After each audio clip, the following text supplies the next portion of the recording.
Hello, my name is Wendy. My student number is S04411057. The speech title is Magical Houses Made of Bamboo. The speaker is Elora Hardy. I'm a freshman in NCUE. When I was 9 years old, my mom asked me what I would want my house to look like, and I drew this fairy mushroom, and then she actually built it. Laughter. I don't think I realized this was so unusual at the time, and maybe I still haven't, because I'm still designing houses. This is a six-story bespoke home on the island of Bali. It's built almost entirely from bamboo. The living room overlooks the valley from the fourth floor. You enter the house by the bridge. It can get hot in the tropics, so we make big curving roofs to catch the breezes.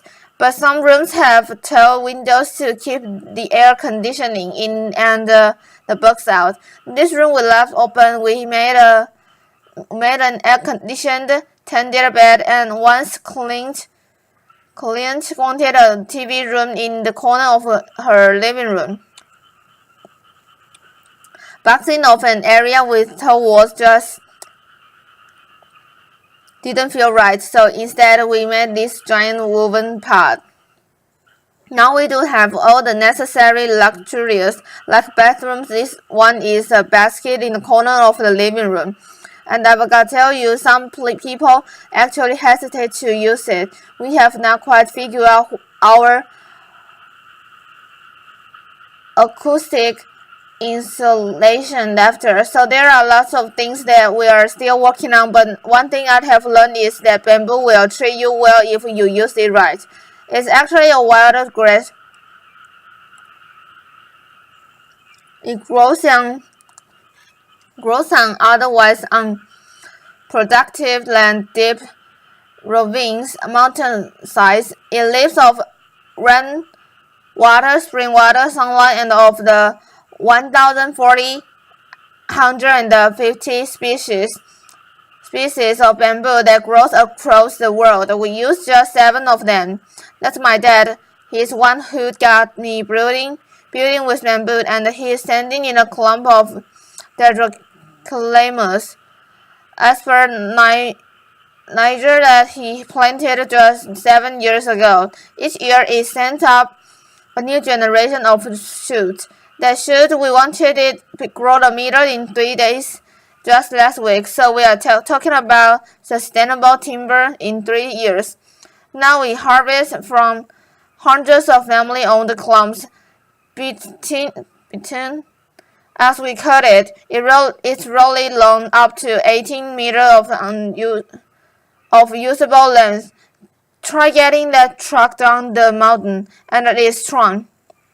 It has the tensile strength of steel, the compressive strength of concrete. Slam 4 tons straight down on the pole, and it can take it because it's hollow. It's high weight, high enough to be lifted by just a few men or apparently one woman. Laughter, applause. And when my father built Green School in Bali, he chose bamboo for all the buildings on campus because he saw it as a promise. It's a promise to the kids. It's one sustainable material that they will not run out of. And when I first saw these structures under construction about 6 years ago, I just thought, this makes perfect sense. It's growing all around us. It's strong. It's elegant. It's earthquake resistant. Why hasn't this happened sooner? And what can we do with it next? So, along with some of the original builders of Green School, I founded Ibugu. Ibu means mother and Gu means mind, so it represents my mother Earth. And at Ibugu, we are a team of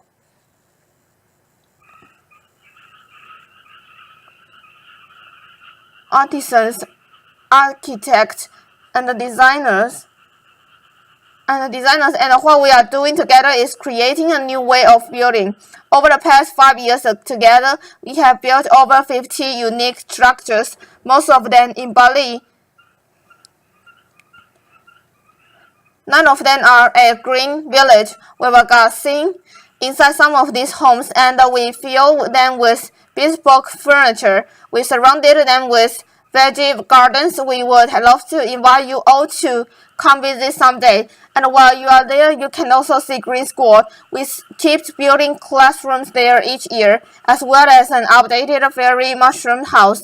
We are also working on a little house for experts. This is a traditional Sudanese home that we replicated right down to the details and the textiles. A restaurant with an open air kitchen. It looks a lot like a kitchen, right? And a bridge that spans 22 meters across a river. Now what we are doing is not entirely new.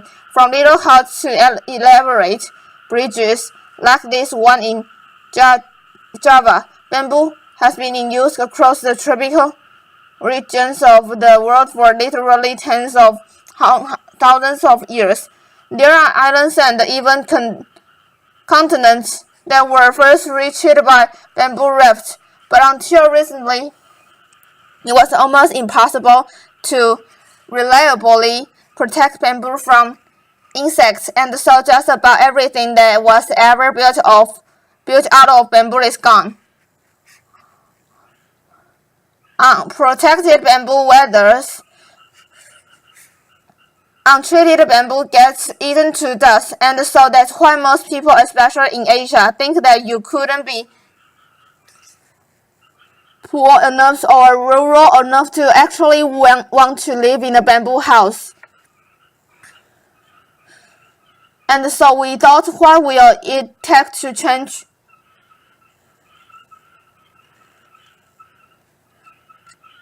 their minds, to convince people that bamboo is worth building with, much less worth aspiring to?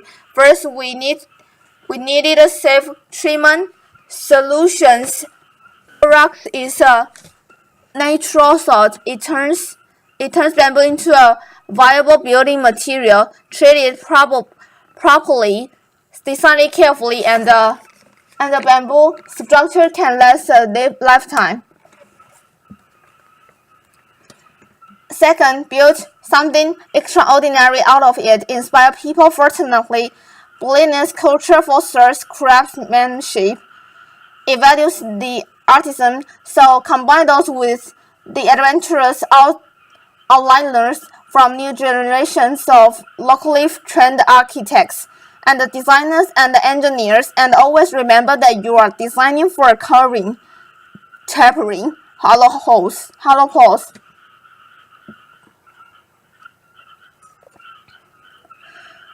No two poles alike, no straight lines, no 2x4 here. The tight and the true, well-crafted formulas and the vocabulary of architecture do not apply here. We have had to invent our own rules. We ask the bamboo what it's good at, what it wants to become, and what it says is respect it, design for its strength, protect it from water, and to make the most of its curves. So we design in real 3D, making scale structural models out of the same material that we later use to build the house. And bamboo model making. It's an art as well as some hardcore engineering.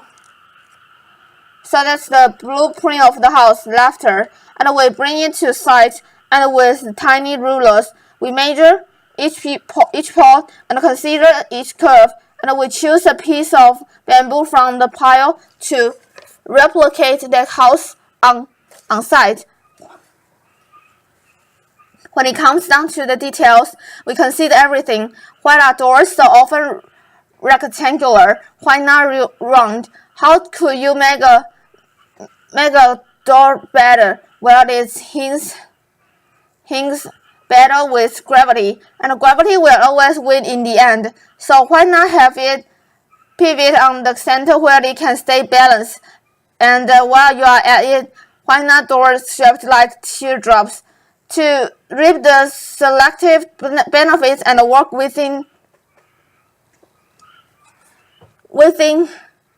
the constraints of the material? We have really had to push ourselves, and within the constraint, we have found space for something new. It's a challenge.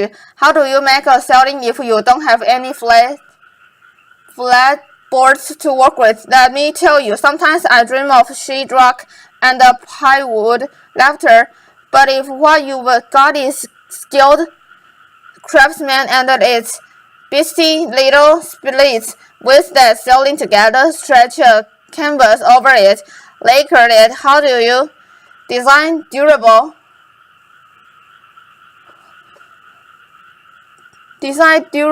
kitchen countertops that do justice to this curving structure? You've just built, slice up a boundary like a loaf of bread, hand carve each to feed the other, leave the crust on, and what we are doing is almost entirely handmade. The structural connections of our buildings are reinforced by steel joints, but we use a lot of hand-retooled bamboo pins. There are thousands of pins in each floor. This floor is made of glossy and durable bamboo skin. You can feel the texture on the bare feet. And the floor that you work on, can it affect the way that you work? Can it change the footprint that you ultimately leave on the world? I remember being 9-year-old and feeling wonder and the possibility and a little bit of idealism. And we've got a really long way to go. There's a lot left to learn. But one thing I noticed that with creativity and commitment, you can create beauty and comfort and safety and even luxury out of a material that will grow back. Thank you. Applause.